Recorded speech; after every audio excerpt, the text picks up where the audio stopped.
Boa noite. Boa noite, professor Gustavo. E Grande aí, amigo? doutor Otávio. Deixa eu pegar meu fone aqui. Acho que é melhor, né? Como é que tá? Tudo bem? Bom demais, e você? Joia, correndo, né? Correria. Oi? Esse negócio de home office engana, né? A gente acha que tá trabalhando menos, no final você faz um monte de coisa e a hora que vê tá enrolado.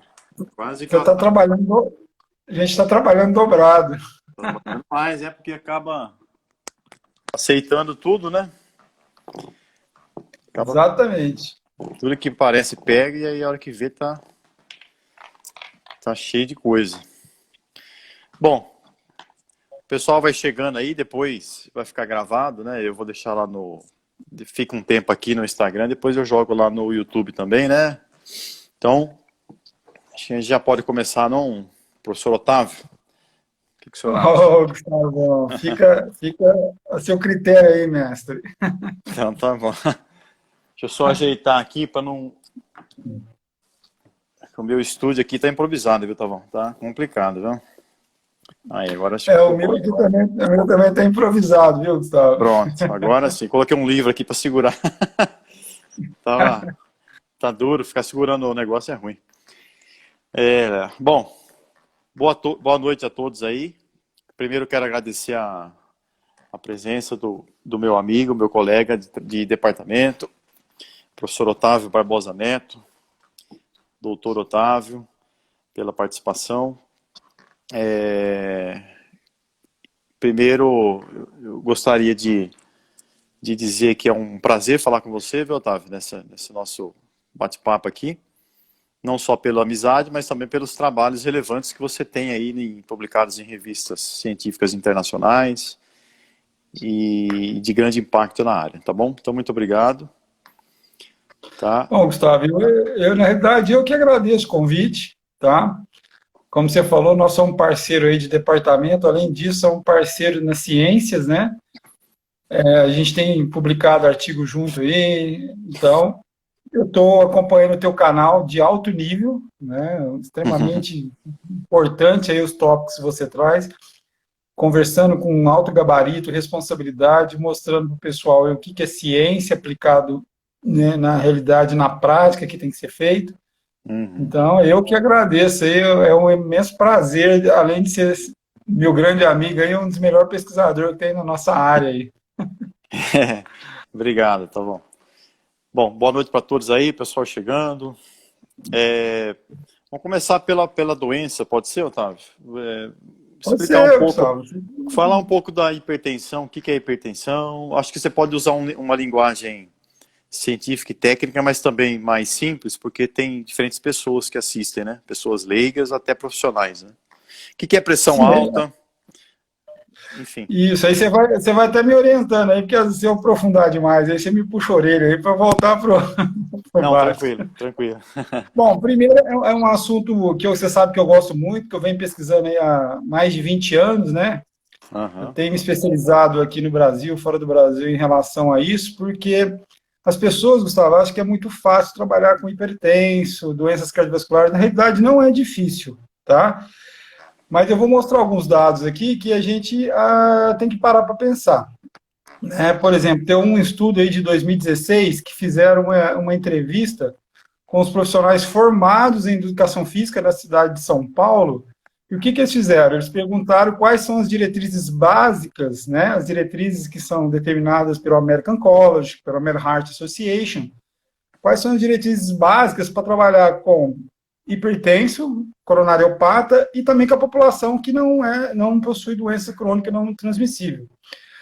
E o que, que eles mostraram? Isso aí já são indivíduos formados, não são estudantes de educação física, não. Que quando perguntaram para ele qual que são as intensidades, o volume, a frequência de treinamento, de acordo com as diretrizes, para a população não doente, de 10 profissionais que responderam, 8 acertaram. Quando eles fizeram uma pergunta, né, em relação à prescrição de exercício físico para hipertenso, de acordo com as diretrizes, de 10 profissionais de educação física, somente 5 acertaram as perguntas.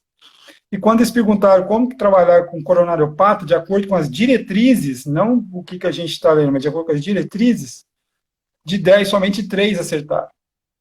Ou seja, o que está acontecendo aqui? O que a gente pode tirar de informação sobre isso? Só para iniciar a conversa, Gustavo. Que as pessoas na academia, no centro esportivo, nos estúdios, estão prescrevendo, né, o exercício ou abaixo do limiar das diretrizes ou acima do limiar das diretrizes. Se estiver abaixo, menos mal, amigo, porque pode não estar surgindo muito efeito, mas também não está fazendo mal. O problema é se quando começa a trabalhar acima do limiar. Entendi. Então, quando a gente fala de hipertensão, né, a gente sabe que hipertensão é a manutenção em repouso dos níveis pressóricos acima do normal. Inclusive, agora as novas diretrizes mudaram em relação à hipertensão diastólica isolada, né, que antes a pressão era em torno de 149 por 90 milímetros de mercúrio, agora já baixou para a diastólica para 80, né?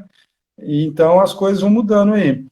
Então, na realidade, o que a gente tem que levar em consideração em relação à hipertensão para trabalhar? É agressividade ao sistema cardiovascular. O que é essa agressividade ao sistema cardiovascular? Não é todo hipertenso que pode fazer qualquer tipo de exercício físico. A gente vai falar sobre HIIT, sobre a musculação, né, alguns trabalhos, porque a gente tem que detectar no nosso aluno hipertenso essa agressividade, se ela é alta. O que é uma agressividade alta? É o impacto que a doença está causando no sistema cardiovascular, no organismo humano.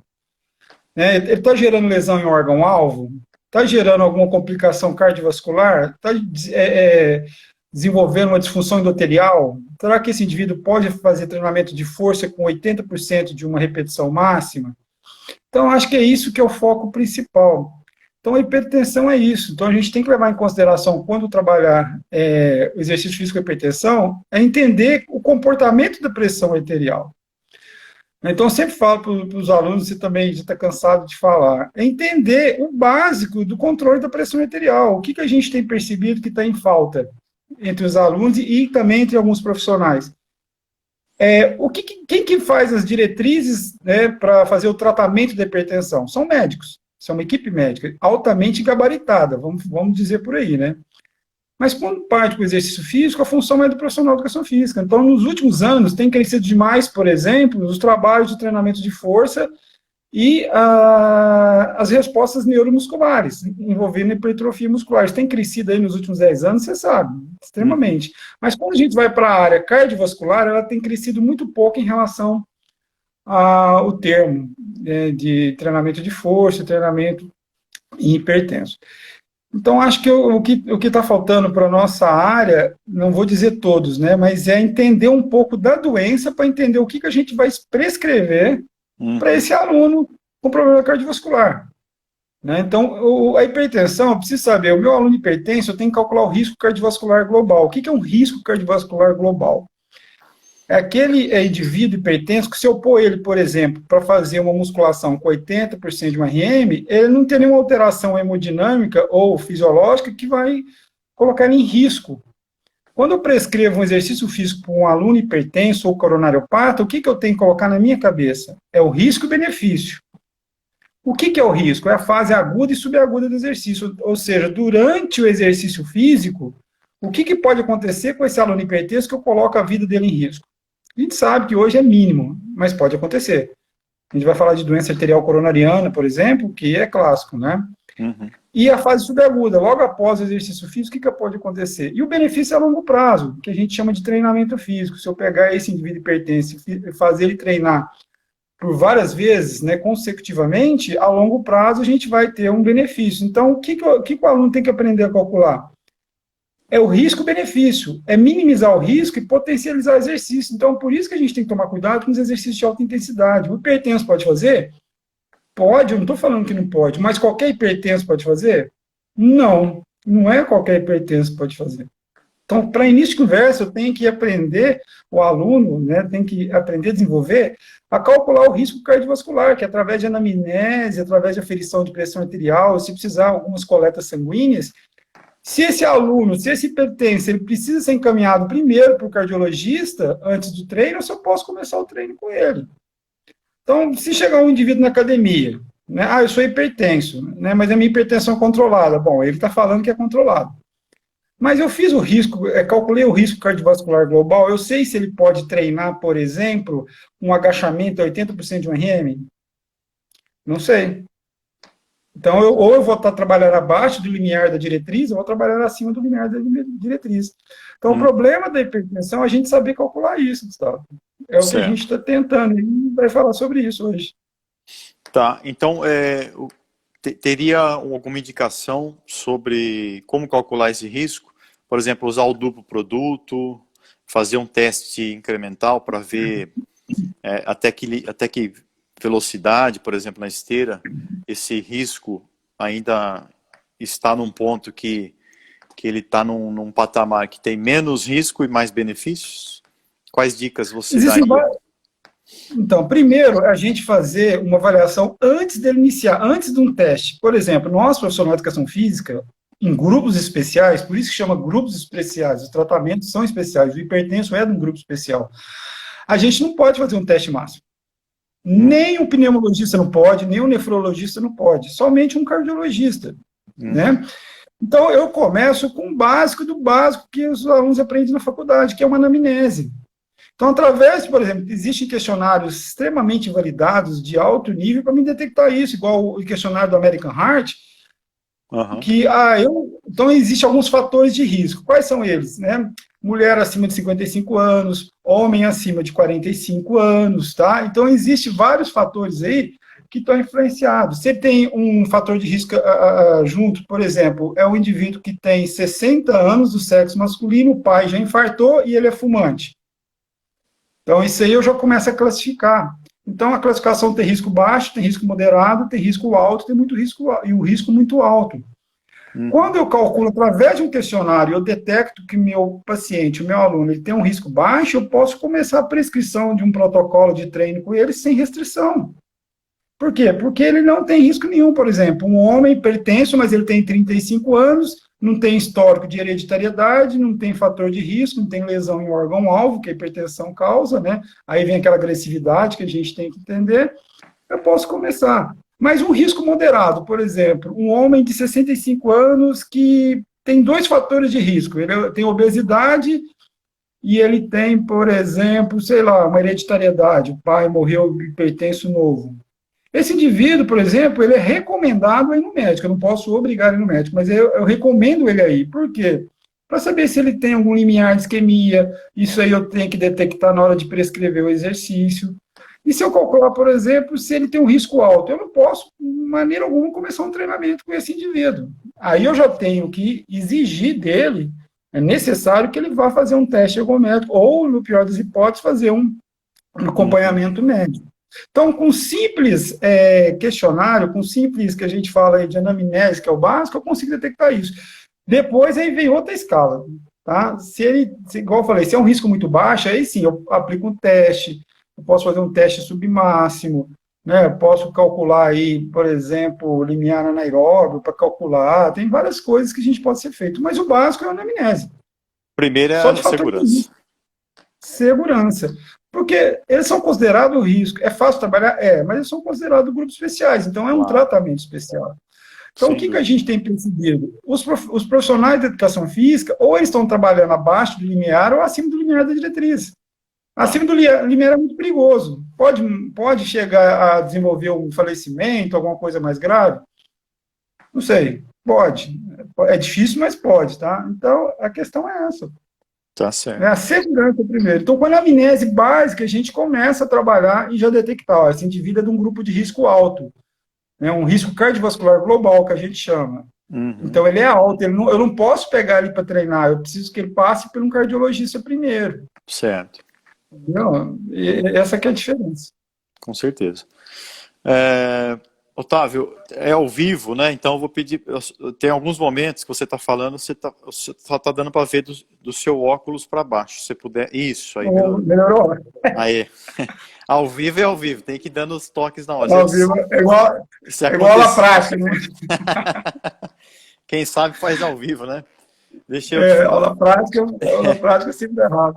É, deixa eu. Vamos perguntar outra coisa agora. Apesar do título aí do nosso bate-papo é metros de alta intensidade, mas quais são as diretrizes gerais para hipertensão, assim, em termos de exercícios aeróbios, de endurance e de pressão arterial em termos de intensidade? Contínuo, intervalado? Você quer saber do risco ou você quer saber do treino para hipertensão, treino no modo geral? Do modo geral, é. Tá, porque existem umas diretrizes para treinamento de força, treinamento de resistidos, existem algumas diretrizes para o treinamento aeróbio e existem algumas diretrizes para o HIIT. Certo. Né? Uhum. Então, por exemplo, vamos falar do treinamento aeróbio. Né? Então, o treinamento aeróbio ainda é o nosso padrão ouro. Ele ainda é o nosso carro-chefe. Uhum. Tá? Em relação ao treinamento de força. Eu não estou falando que o treinamento de força não funciona. Funciona e funciona bem. Eu vou dar alguns exemplos aí. Uhum. Mas por que o treinamento aeróbio é o nosso padrão ouro? Porque existem inúmeras pesquisas que já provaram que ele funciona de um modo seguro. Uhum. Depois a gente vai discutir sobre o contínuo de alto e o intervalado, qual que é o risco de cada um, qual que é o benefício. Então, o aeróbio já está comprovado. O treinamento de força, de 1995, mais ou menos, para cá, que ele vem discutindo bastante. Uhum. Então, ainda tem muita dúvida por causa da metodologia aplicada da resposta fisiológica. Sim. Então, tem muitas respostas que a gente não sabe dar ainda. Né? Então, a gente já sabe, quando fala treinamento de força, em relação ao número de repetições, o intervalo entre as séries, o número de séries e a ação muscular e o grupo muscular. Isso eu tenho que levar em consideração. Tá? Uhum. Por exemplo, todo mundo acha, vamos começar com treino de força, né? Que é o que todo mundo vem me pedindo aí falar. Uhum. Todo mundo acha que se eu fizer um número de repetição alto com a carga mais baixa, isso é melhor para o hipertenso. Está errado. Está errado por um princípio básico que a gente tem que pensar. Quanto maior o número de repetição na musculação, no treinamento de força, maior tensão muscular. Uhum. Concorda comigo? Então, maior tensão muscular, o que vai gerar? Maior compressão da musculatura sobre o lúmen do vaso. Uhum. Então, o que vai acontecer? Isso facilita o aumento da pressão arterial em decorrência do aumento da resistência vascular periférica. Então, tem um estudo de 2005 que a Nery provou que mesmo com cargas a 40%, 50% de um RM, se eu levar o indivíduo normal primeiro, né? Ela trabalhou com pré-hipertenso. Se eu levar ele até a fadiga excêntrica, tem um aumento muito exorbitante da pressão arterial, seja sistólica e diastólica. Uhum. E com carga baixa, eu levar até a fadiga concêntrica, a pressão sobe muito mais ainda. Uhum. Aí que tem uma briga, porque tem um trabalho que saiu mostrando o seguinte, tá? Bom, é interessante aumentar a pressão arterial diastólica no treino de força, por quê? O que a gente avalia o risco no nosso paciente hipertenso coronariopata, Gustavão? É quando aumenta o duplo produto, igual você falou, é um marcador do estresse cardíaco, mas quando tem uma baixa perfusão cardíaca. Né? Então, vamos entender isso, como funciona. O que é uma pressão arterial sistólica? O que a pressão arterial sistólica dá de informação importante para nós? É a força de contração do ventrículo esquerdo ejetando o sangue para a aorta. Então, geralmente, ela sai numa pressão de 120 milímetros por mercúrio. O hipertenso tem esse valor mais alto, por isso que ela é hipertenso. Tá? O que a pressão arterial diastólica nos traz de informação importante? Né? O que acontece no momento da diástole, que o ventrículo esquerdo está relaxando? A pressão na artéria tem que estar mais baixa. Por isso que fala pressão arterial diastólica. No momento da diástole, do relaxamento, a pressão na artéria do indivíduo tem que estar mais baixa. Se a pressão arterial diastólica estiver alta, o que está mostrando? Se o coração está relaxando e a pressão está alta no momento do relaxamento, essa pressão só está aumentando por um motivo, pelo aumento da resistência vascular. Isso causa uma sobrecarga de pressão cardíaca. O que alguns estudos têm mostrado, principalmente aí, que fizeram um estudo com pessoas com doença arterial coronariana? Eles aplicaram exercício de força e demonstraram que não tem problema nenhum. Por quê? Porque quando você tem uma pressão arterial sistólica alta e uma frequência cardíaca alta, você vai ter um duplo produto alto. O que é o duplo produto? A gente analisa o estresse do coração, o quanto que o coração está trabalhando. Como que eu faço isso? Eu pego o valor da pressão arterial sistólica e multiplico pela frequência cardíaca. Porém, quando eu tenho um duplo produto alto e eu tenho uma perfusão do miocárdio alta, isso não tem problema nenhum.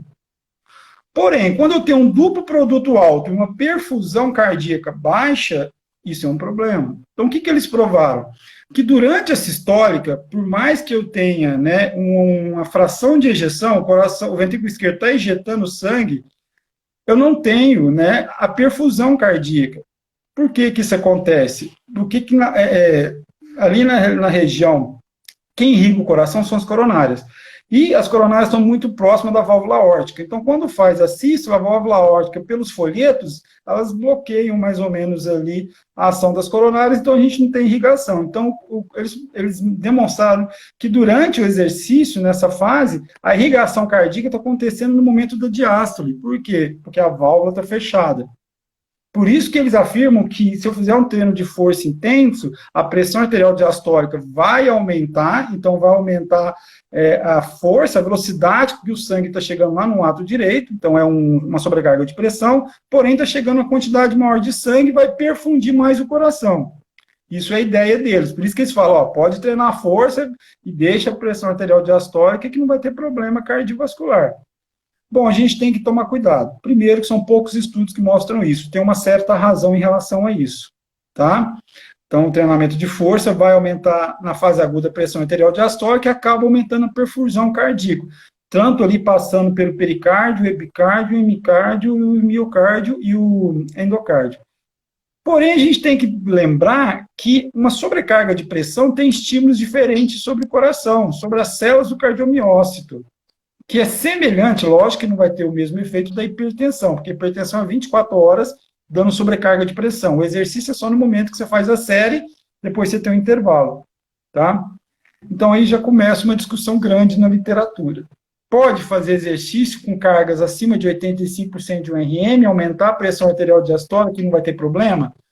Teve estudos que mostrou que tem, mas tem estudos que a quantidade é muito pouca para a gente afirmar com uma certa convicção que isso vai acontecer.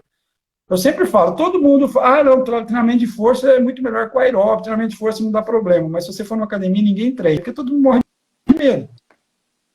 Justamente por quê? Porque tem muito pouca informação sobre isso, então isso é uma questão, né? Então, em relação ao número de repetições, é muito melhor você trabalhar com hipertenso com cargas de 60% a 80% de RM, de 8 a 12 repetições. Por quê? Porque não vai dar tempo de ter um pico pressórico muito grande. Ao contrário, se eu trabalhar com número de repetições muito alto ou até a fadiga, esse pico vai aumentar pela tensão muscular sobre o lumen dos vasos, principalmente dos vasos de resistência, tá? E também alguns vasos de capacitância. Então já começa por aí, tá? Outra coisa importante que as diretrizes mostram no treinamento de força é o intervalo entre as séries. Uhum. Né? Tem muito profissional de educação física que fala assim, não, vamos treinar aí um treino metabólico e o intervalo entre a série para o hipertenso eu vou colocar de 30 segundos. Bom, vamos tomar cuidado aí também nesse aspecto. Por quê? O que é ideal? Quanto maior o intervalo que eu dou entre as séries, maior é o período de recuperação da pressão arterial do hipertenso entre as séries, concorda? Uhum. Então, na realidade, qual é o ideal de eu trabalhar em relação ao intervalo de tempo entre as séries para o hipertenso? É que quando eu aplico a primeira série, por exemplo, de um supino reto, eu tenho que calcular um intervalo que a pressão arterial desse hipertenso subiu durante a série, mas na fase de repouso ela tem que retornar ao normal, ou pelo menos próximo ao normal. Então, as diretrizes mostram, os estudos mostram que isso gera em torno de 1 minuto e meio, 2 minutos de intervalo. Uhum. Aí o profissional de educação física fala, mas é muito tempo para ficar parado, aí é muito monótono, mas bom, peraí, eu estou trabalhando com hipertenso. Uhum. Antes eu ter um treino mais parado, porém mais seguro. Sim. Então aí é outra diretriz que as pessoas não entendem. Então a recuperação não pode ser de 30, 40 segundos, tá? Ela tem que ser maior também, tá? Outra diretriz interessante, o número de séries, ou seja, quando eu penso em desenvolvimento neuromuscular, eu quero ativar as vias aí da hipertrofia muscular, a gente sabe que uma série de repetição, né, uma série de musculação é muito, muito fraca em relação a duas, a 3 é melhor do que 2 repetições, 4 séries, desculpa, é do que 3 séries, 4 séries é melhor do que 3 séries, 5 séries, por quê? Porque você está gerando uma tensão, porque eu quero um desenvolvimento neuromuscular, perfeito. Quando eu vou para o cardiovascular no hipertenso, o que os estudos mostram, que a diretriz tem mostrado? Quando você chega na terceira série, né, na terceira série mais ou menos, usando um intervalo de 1 minuto, a pressão arterial já está no limite, mesmo você dando um intervalo de 1 minuto. Quando você vai para a quarta série, na quarta série a resposta da pressão arterial do hipertenso já é muito mais elevada. Ou seja, ou então, se eu chegar na quarta série, eu já estou elevando demais a pressão arterial. Tá? E, então, o ideal é trabalhar no máximo até 3 séries para o hipertenso. Se ele for bem, a gente tem que deixar muito claro, se ele é bem condicionado, se ele não é bem condicionado, há quanto tempo ele está treinando. Mas a gente sabe hoje aí que as diretrizes geram em torno de 3 séries de exercício físico. Tá? É muito interessante. E uma coisa que a diretriz mostra muito legal, Gustavo, é o seguinte, em relação ao volume muscular. Né? Então, todo mundo sabe, isso já está mais do que divulgado, e já virou um mito, né? Treinar pequeno músculo em relação a grande músculo. Então, pequeno músculo, você vai ter um aumento da pressão arterial muito maior do que pequeno músculo. Isso aí é assunto para outra live, né? Virou um mito, mas também é realidade. Mas eu gosto de seguir e estudar algumas meta-análises que saíram agora, inclusive um em 2018, mostrando que a gente tem que pensar no volume muscular. Então, todo mundo sabe que se eu fizer o exercício para o membro superior, eu vou ter um aumento da pressão arterial muito mais exacerbado do que o membro inferior. Tá, perfeito. Mas vamos lá, então, será que se eu pegar um hipertenso, ele fizer um agachamento, a pressão arterial dele vai subir na mesma proporção do que ele fizer uma cadeira extensora? Aí que está o negócio. Por isso que eu tenho que pensar no volume muscular. O agachamento, a pressão vai subir mais. Então quer dizer que é proibido fazer agachamento para hipertenso? Não. O que eu quero falar com isso é que o hipertenso ele tem uma responsividade, ele tem, né, que a gente diz aí, uma sensibilidade muito maior do que o não hipertenso. Então, ele vai ter uma resposta muito mais exacerbada. Então, se eu vou trabalhar, por exemplo, um agachamento com hipertenso, o intervalo entre as séries tem que ser muito maior do que eu trabalhar, por exemplo, uma cadeira extensora. Por quê? Porque é multiarticular, e aí eu vou ter uma contração muito maior das fibras musculares, eu vou ter uma vasocompressão maior. Essa vasocompressão vai gerar ali um acúmulo de metabólico que vai ativar o quimiorreceptor que nós temos, que vai ativar a componente simpático, vai fazer com que a pressão aumente. Uhum. Então, veja bem, então eu tenho que pensar até no volume muscular. Sim. Então, é uma coisa que a gente... Então, essas são as diretrizes básicas aí, tá? Certo. Que a gente tem pensado em relação aí à musculação. Quando a gente vai para o aeróbio, né, a gente sabe hoje que o hipertenso é interessante trabalhar em cima. Se eu tiver condições de analisar o VO2, trabalhar em cima do VO2 pico, ao invés de trabalhar em cima do VO2 máximo.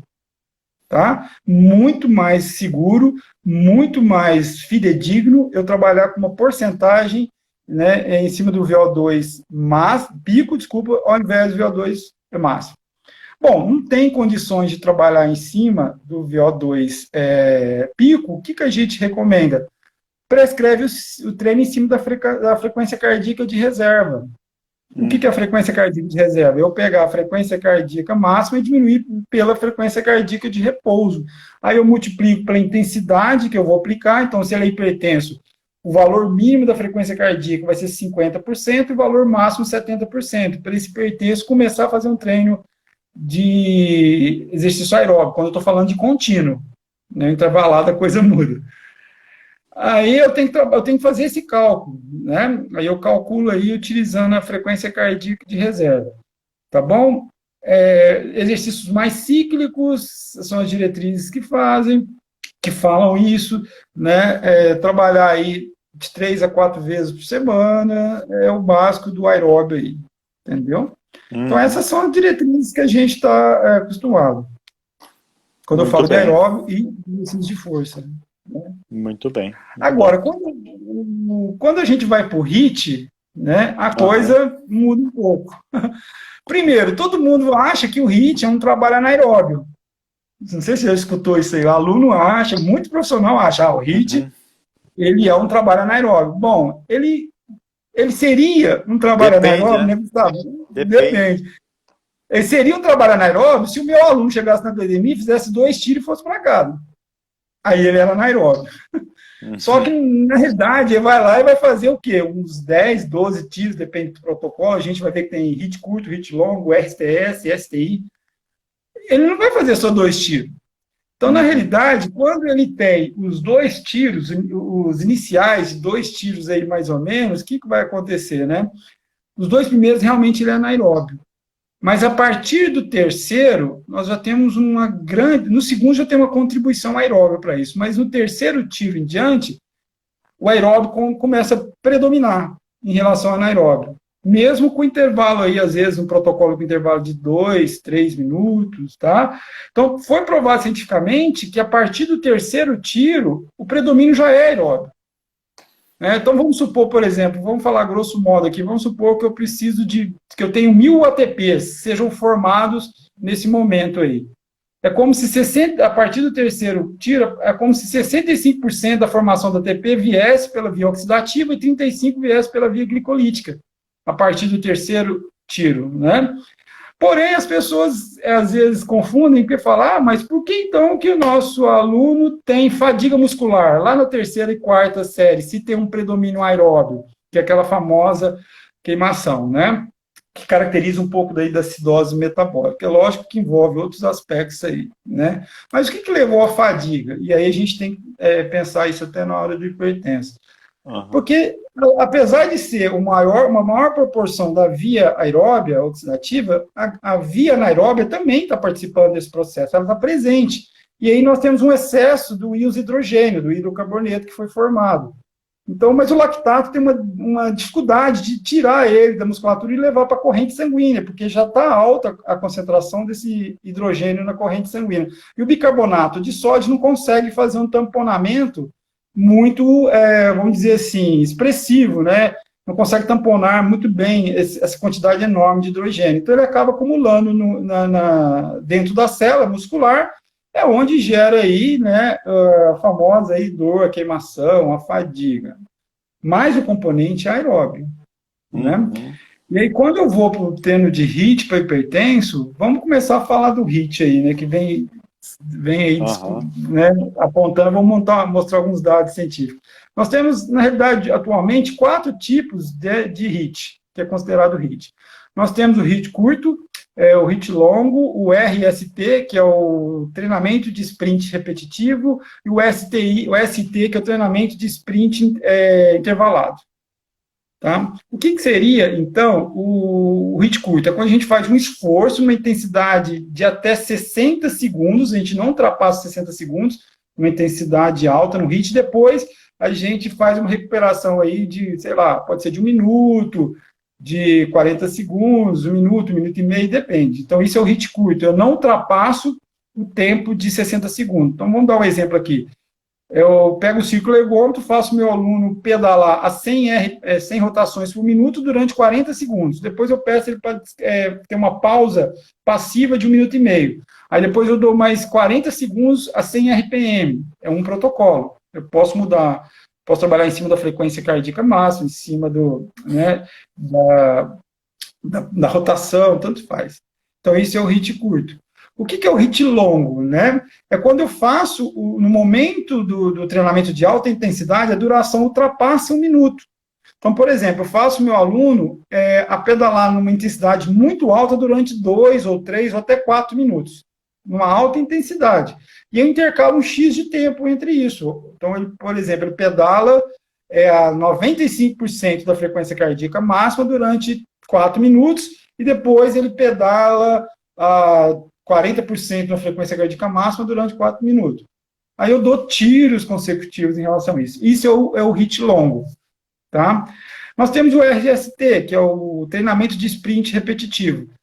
Então, nós vamos fazer o nosso aluno dar um sprint muito rápido, onde geralmente é melhor fazer isso na bike, de 3 a 7 segundos, com período de recuperação pode ser ativo ou passivo, abaixo de 4 minutos. Então, um exemplo.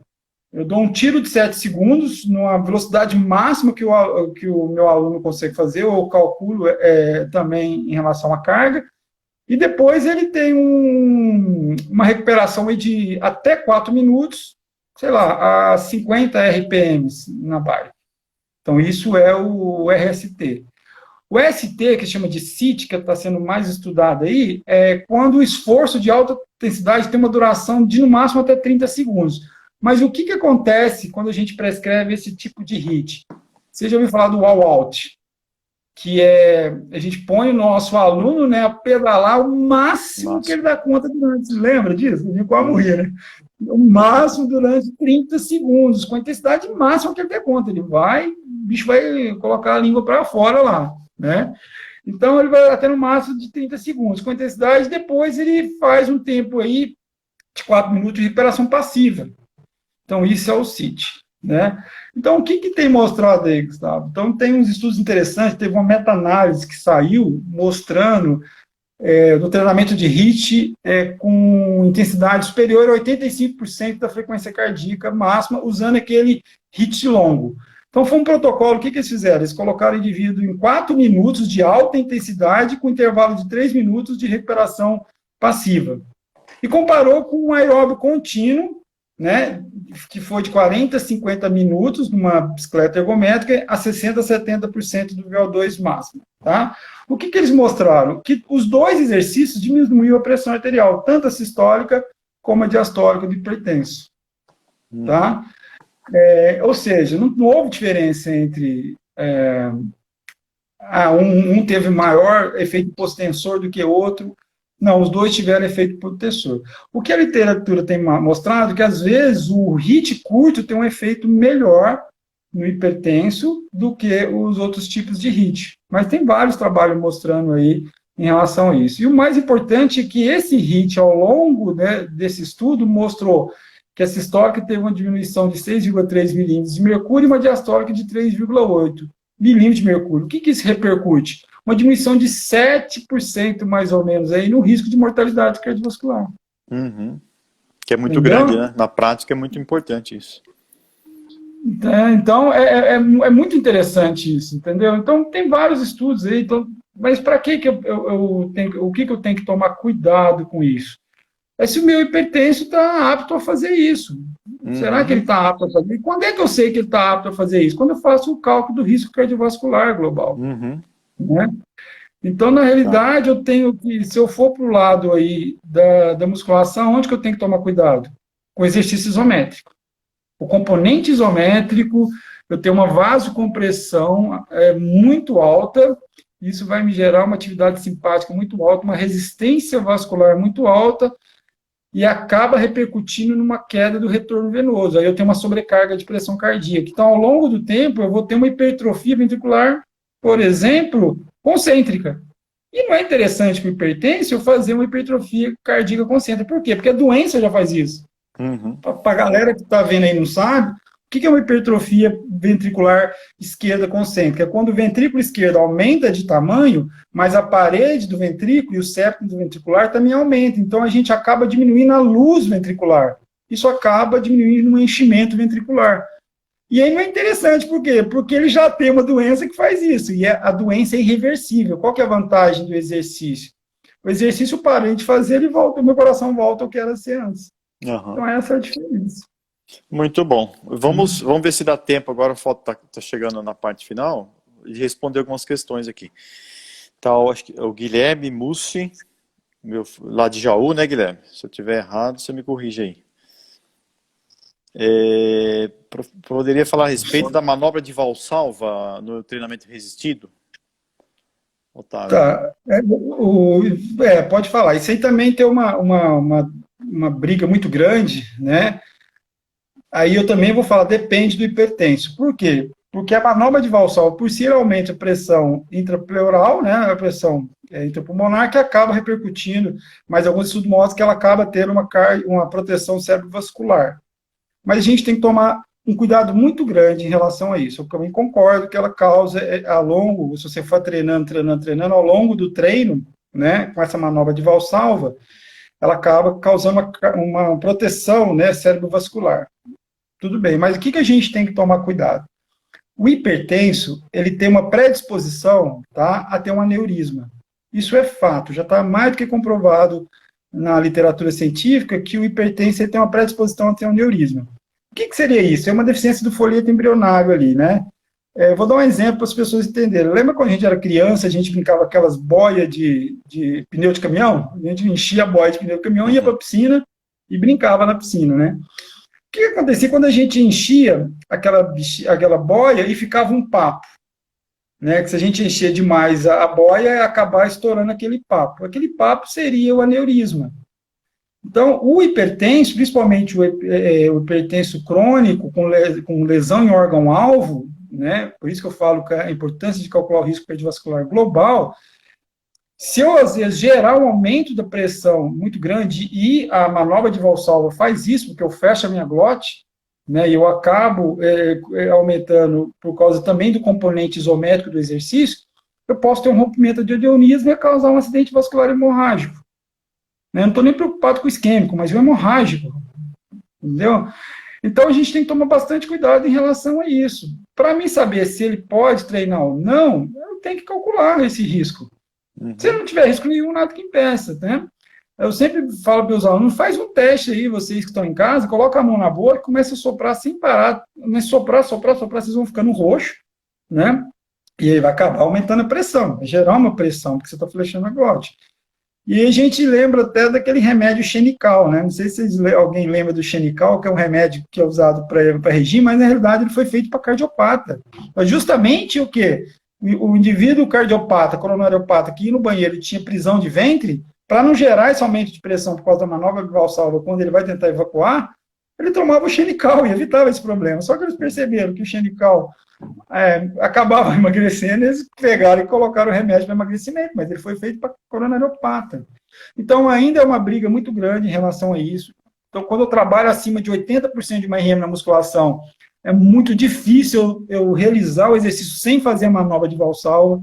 Aí tem um estudo clássico do Klotz, de 1968 ou 70, que ele colocou um catéter intra-arterial.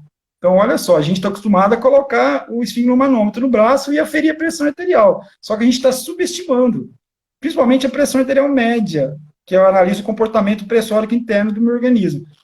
Ele colocou um catéter intra-arterial e ele fez uma repetição com carga máxima de 95% de um RM, tá? Unilateral e bilateral. O que ele provou? Que a pressão arterial chegava a 425 milímetros de mercúrio.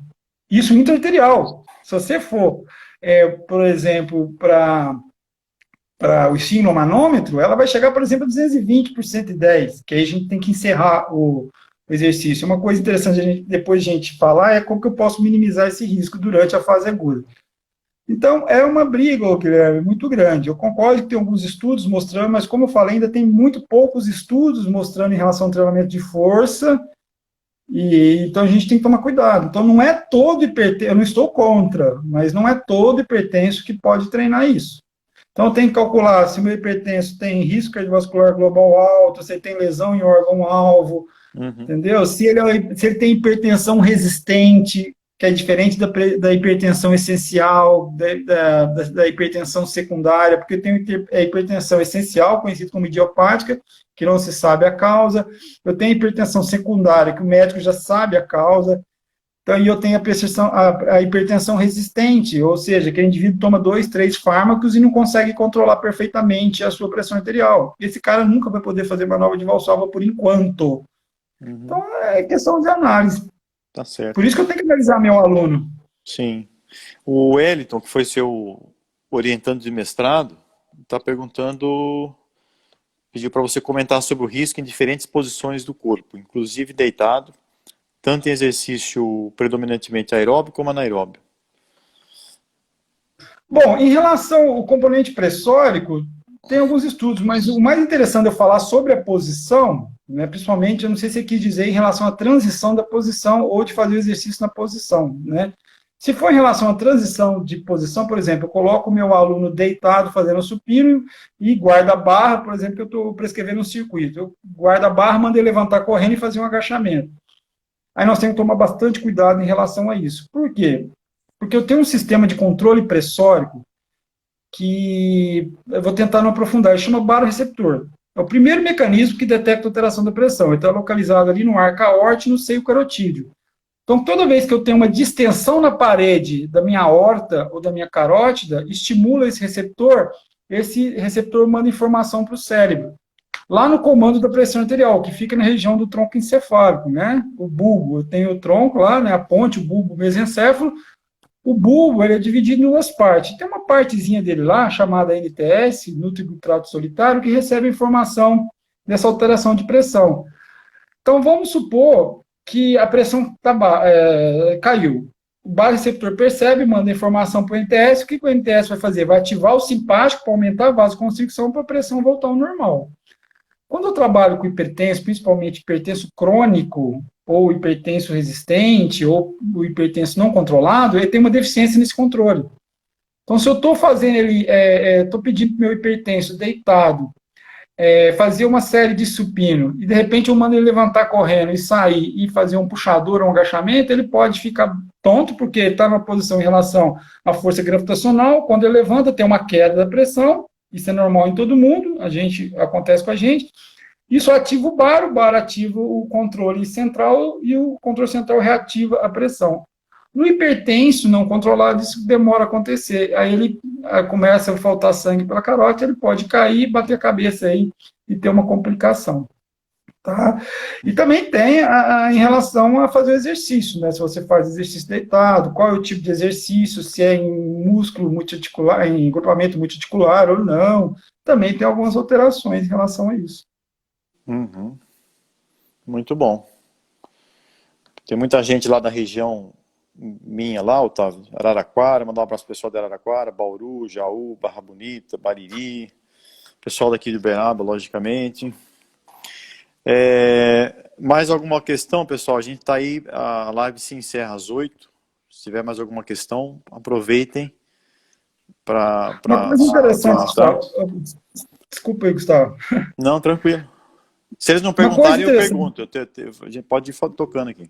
Pode falar. Não, mas uma coisa que vale comentar é o seguinte, como que eu posso minimizar um pouquinho esse risco, porque o risco só acontece na fase aguda e subaguda do exercício, ou seja, no momento que o nosso hipertenso está fazendo a aula.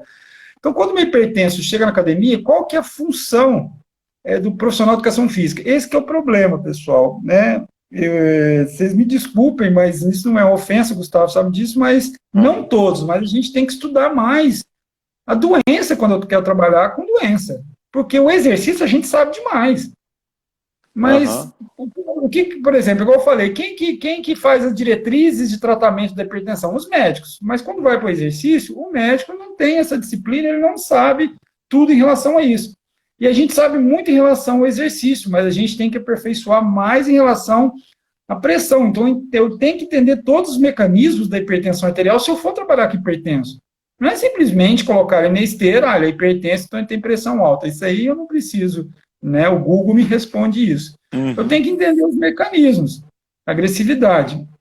Tá? Então, mais uma forma de eu minimizar o risco é quando o meu hipertenso chegar na academia, uma das coisas básicas que eu tenho que fazer, principalmente se ele for um hipertenso não controlado, é aferir a pressão arterial dele. E ninguém faz isso. Por quê, Gustavo?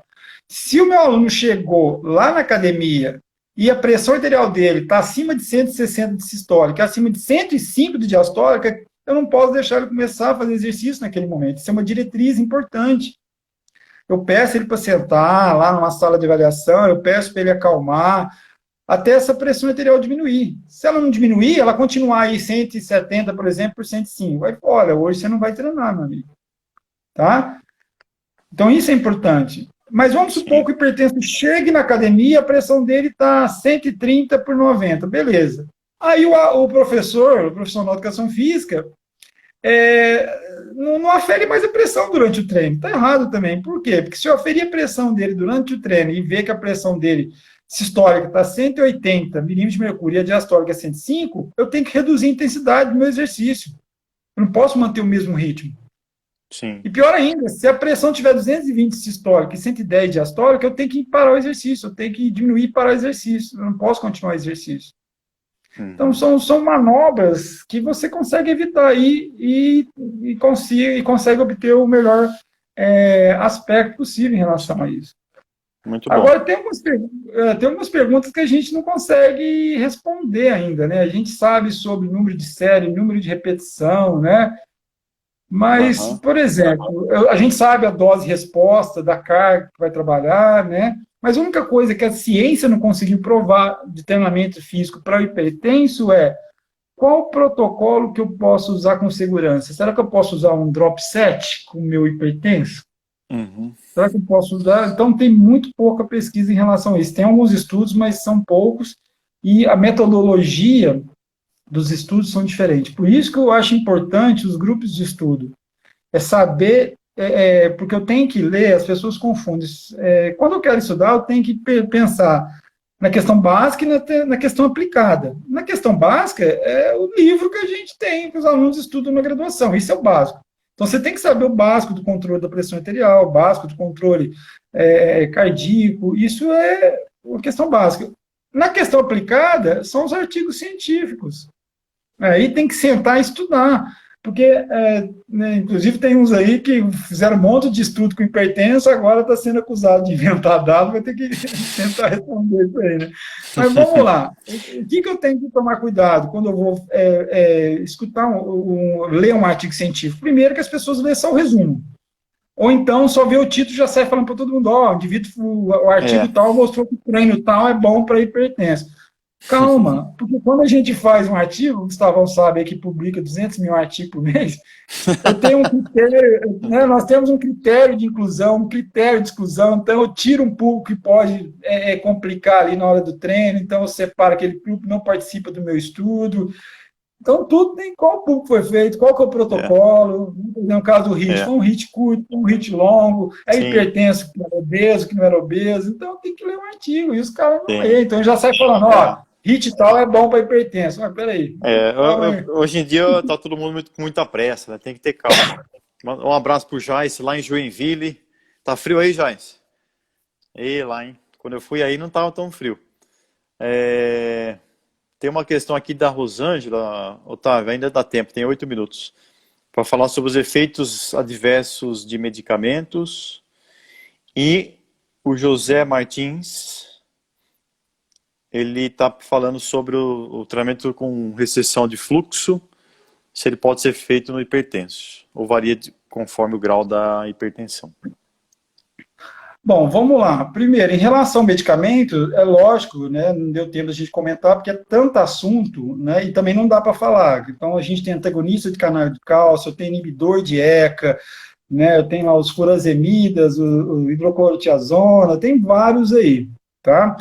Se quiser, depois eu até tenho bastante artigo científico. Então, tem que tomar cuidado com alguns medicamentos, sim. Por exemplo, os efeitos colaterais.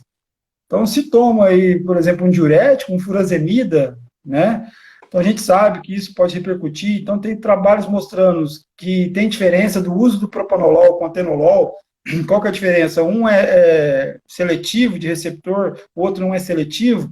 Então, mas em geral, porque não dá tempo de falar de todos, mas em geral é que o aluno faça exercício físico e o teste antes do treinamento físico na presença do medicamento, porque a resposta vai ser diferenciada daquele dia que ele treinar seu medicamento. Uhum. Aí tem um trabalho interessante do professor Milton, que hoje ele está na UNB. O que ele mostrou? Ele fez ele pegou um grupo, lógico, teve um controle totalmente específico, mas ele tirou aí o medicamento desses hipertensos, né, de estágio 1, ele tirou, ó, você não vai tomar. Lógico, teve acompanhamento de cardiologista, uma segurança. Então, depois de 4 meses, eles aumentaram a pressão arterial. E aí ele aplicou um treinamento físico de musculação, um treinamento de força, durante 12 semanas. E ele provou que a queda do treinamento foi muito maior do que a queda do medicamento. Porém, ninguém sabe explicar o mecanismo ainda. Depois que ele voltou a tomar o remédio, né, e fez o treino, a resposta foi diferente. Então, mostrando o que nessa questão aí? Que eu tenho que saber o que o remédio faz. Por exemplo, um propanolol, um beta-bloqueador cardíaco não seletivo, vai bloquear a ação das catecolaminas lá no coração. Então, o coração vai responder de forma diferente na intensidade. Então, durante o exercício, na fase aguda, a frequência cardíaca vai responder de maneira diferente. Né? Então, vamos supor lá que eu pego um aluno, no dia da avaliação física dele, ele faz um teste submáximo e não tomou um remédio. Então, eu calculei a zona-alvo de treinamento dele. Aí lá no dia que ele foi treinar comigo na academia, que ele começou, ele tomou o beta-bloqueador, um exemplo. que vai acontecer? Na intensidade do exercício físico que eu apliquei em relação ao teste que eu fiz, a frequência cardíaca vai subir menos. Por quê? Porque está na presença do fármaco. E aí, qual que é a tendência do profissional de educação física fazer? Aumentar a intensidade do exercício. Entendeu? Agora, tem os efeitos adversos, aí não dá para falar, né? Perda de potássio, cãibra, né? Tem vários aí, uns comprometem a liberação de endotelina e óxido nítrico, tá? É uma coisa meio, mas pode ser para outra live aí, tá? Dá para fazer muita coisa interessante. Com certeza. Em relação, não sei se dá tempo, acho que não, né? Do fluxo sanguíneo. Acho que dá. Então, a relação da restrição do fluxo sanguíneo, o hipertenso pode fazer, sem problema nenhum. O problema é que a gente tem que tomar cuidado na restrição, é onde a gente vai fazer essa restrição, né? Quando a gente faz o CADSO, a restrição, a gente tem que tomar cuidado para não ocluir a artéria, ocluir só a condução venosa, porque a intenção do CADSO é diminuir o retorno venoso, não é aumentar a resistência vascular.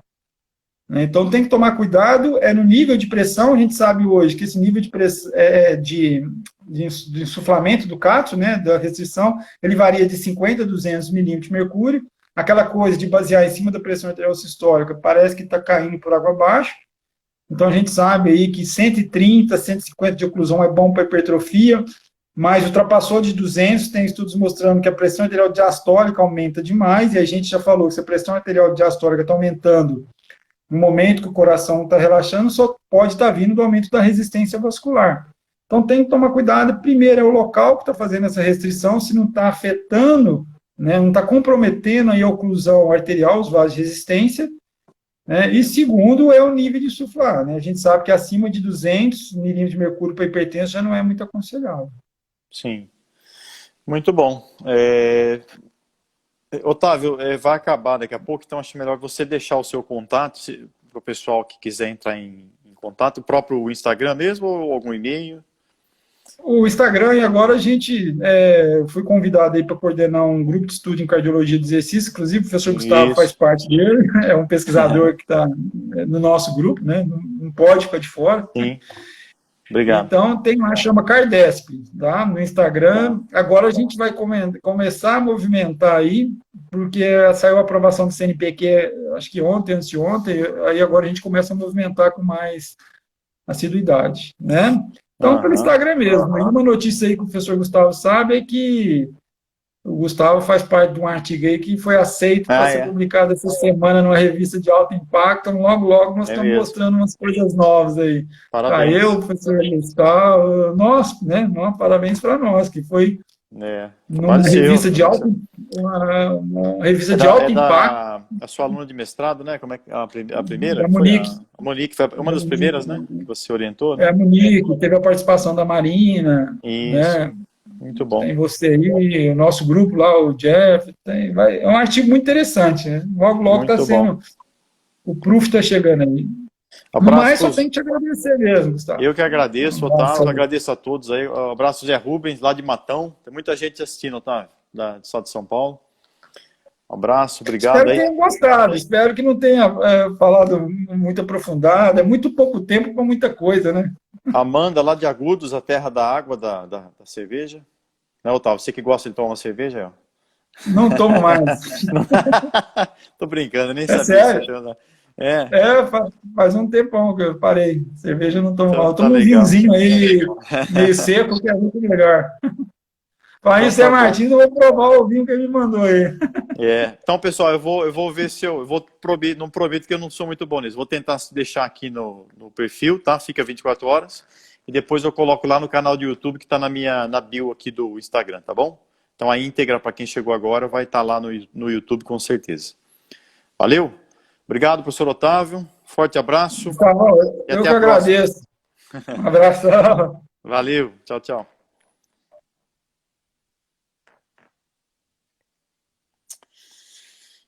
To your new video live.